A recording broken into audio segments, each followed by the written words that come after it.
Welcome back to Arc Salt Lake. We cover authentic, relevant, and community stories, and the community is all behind the Salt Lake Bees today. Yeah, how about that? Can't believe it's here already. The Salt Lake Bees started the season on an extensive road trip going 4-5.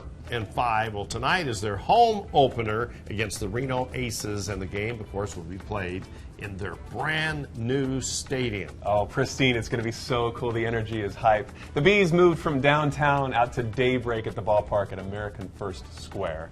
We have the radio voice, the voice of the Salt Lake Bees, Tony Parks, here to chat about the season so far and the Bees' new digs. Tony, it's so great to have you here, dude. Man, it's good to see you again. Are all you of you excited guys. for this? I mean, this is a big deal. I mean, opening day does this to me anyway. Batter you up. know, so you feel it. I mean, I jump out of bed, 5:30 in the morning, ready to go, and you always say to yourself, whatever gets you out of bed at 5, you should do that, right? Yeah. And this is what it does for me, and so I'm so excited with opening day anyway. And now we have a new ballpark. Wow. So many years behind the scenes and watching this all come together.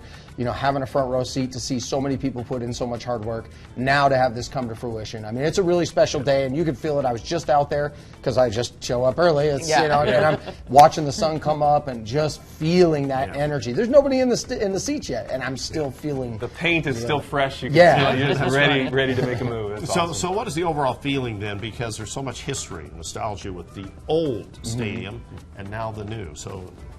Well, I mean, I spent a quarter of a century over there, and the former broadcaster of the Bees and the late Steve Clouty, obviously, for 29 years was a part of it right there, and so that place is always going to be personal to myself and to so many others. But now you have a wonderful new stadium and a place that has major league upgrades in terms of the experience for the players. They've had a chance to see the clubhouse before they left on the road trip. I did too. I mean, it's major league caliber. Everything is trying to, really give a major league feel at a minor league ballpark. And so there's certain things you can't control, but there are things you can control. And so our big conversation was always, all right, what are the things that we can do at major league level? And let's do that. Because if we can control that, we should. Huge upgrades for the players for sure. What about the user experience? The patrons that come, they watch. What can they expect that's new? I mean, it's obviously pristine because it's new and all of that, but very, very swift when it comes to concessions, right? Everything that's been thought of from grab and goes to, what is the fan experience like? Obviously the entertainment, we know that part, but let's get into the people traffic, the people flow. Where do they go? What's the fastest way to do this? If someone gets lost in this moment, how do they identify how quickly they can get to somebody who can get them where they want to go, right? We don't want the fans to feel this stress of uncertainty and this kind of like, I don't know what I'm doing here. They went to the same place for 30 years. Right. So now, or even more than that, if it was Dirksfield. So now there's something to this where they can connect and be like, okay, cool. Great. I got to my seat. It was smooth. It was fast. Well, You you've have a lot already of called. thoughts. You've already called 9 games. Yeah. How are the players? How's the team? They're doing really, really well. 4-5 on the season. The way that they've looked in terms of what they're best at. I mean, this can be a very explosive team. High IQ team, very instinctive. A lot of guys, not with just major league experience. I was talking with Dave Fox about this last night. But guys that have been to the major leagues, won a Gold Glove, winning pitcher in Game 6 of the World Series to clinch it with the Dodgers in 2020. You have dudes who have not just gone there, but been individually successful and successful as a team. Yeah. So they know what it takes to do that. And the Angels and their system last year with Keith Johnson, the manager, returning, you watched what they did with so many guys under the surface. Now they're helping the parent club, and they're off to a great start. Oh, it's awesome. So a lot of thoughts today for Steve. Today's emotional. I mean, it's opening day is emotional for me anyway. He would have loved this. I mean, you know what he would have loved most? He would have loved being a fan. He'd be sitting there with a hot dog. He'd come up. He'd bother me. We'd joke because we had such a deep friendship. We couldn't have been more opposite, and we couldn't have been better friends.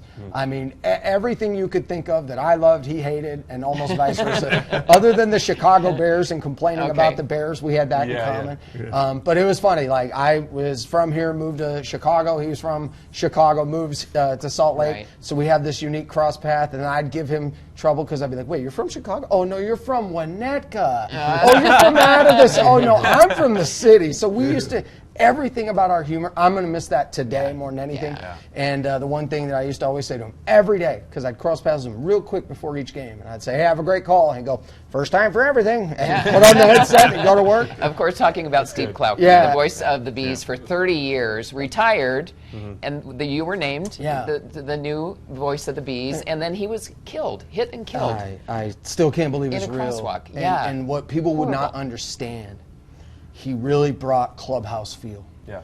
Nobody was considered an intern. Nobody was on the roster but not on the team. Everybody was treated first class. He set that standard. Yeah. And so having this job is personal. Yeah. Not just because of my background and history, but he knew everything about our family or this, everything he knew about the journey for me personally. And he was so happy for me. And I remember when I came back, I flew in from Chicago and I had a game. We had a football game at Weber State together. I was on TV and radio. And I'll never forget the way he grabs my arm and rattles it around, because it's the first time we saw each other since I was announced as the broadcaster. We just had our youngest daughter, Sophie, and there were all these things happening. The way he grabs me and hugs me, he was never really the real emotional guy in that way, but he showed that there, and I never forgot it. And I just know today is special because I'm thinking of him every second, and his wife, Sue, and Adam and Lisa, his kids. And so anyway, he set the bar, and he then did. you get a chance He to did. sit in that Always seat so and honor positive. him in that. That's Yeah, cool. he really was. And the other part about that, the standard for the broadcast you're talking about was Yeah. Major League Standard. That will never come down. But the other thing, it was the way he treated people was first class. There was a cultural standard with You what gonna he do did. that too? You better believe it. This job comes with big responsibility, and it is personal. And so with him passing away is tragic, because that was all it did was increase my level of commitment. Well, you're going to honor him, and you got that passion for it. We're excited for you. We're behind you for sure. KMYU tonight. Yeah, man, this is the game. You got to check it out, KMYU. As commentator, you find yourself just commentating everything, just traffic as you're driving. A little bit. I mean, this was not the best move. I think he should have taken the left lane, but instead he's now behind a semi-truck. Okay, so you got 4 games this week. Yeah, And on TV. It'll be on KMYU. I love the Saturday afternoon game. By the way, the weather has cooperated. Nice job, weather. Way to go. Beautiful. Yeah. That was the Thank one you, thing we're Lindsay. like, we don't know. Yeah, I will credit Lindsay for all that. But it's great with that Saturday matinee, especially. The weather's going to be great.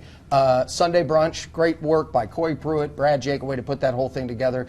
Great value for your dollar. And we're now in the brunch time hour with that noon start. So, I mean, great weather, great food, great baseball, and a brand new ballpark that's outside. Watch it on KMYU, and then go out and see it in person as well. Support these Bees. So your routine, do you have like a hot dog at every game? For the season opener, I will. Okay. And then the day of the game, I get the fresh new hat and the new stuff, and we have new gear. So make sure to check it out, slbees.com. But I don't do that until the very first game, so it's fresh, it's new. And then before every broadcast, I say, tonight I'll say it's the Aces, it's the Bees. It's a Tuesday night, we're at the ballpark, and there's nowhere else I'd rather be. That's it. And then that I sets love the it. tone for the whole thing. Goosebumps. Let's And go. then after I we love win, we say the winner is Salt Lake. Right. There you go. it. Awesome. Well, good luck to you. We're glad Thanks, you're here. man. We're going to be cheering you on, man. Thanks for having us. So good to Tony see you Parks, again, buddy. man. This Tony guy Parks, brings the it. voice of the Bees.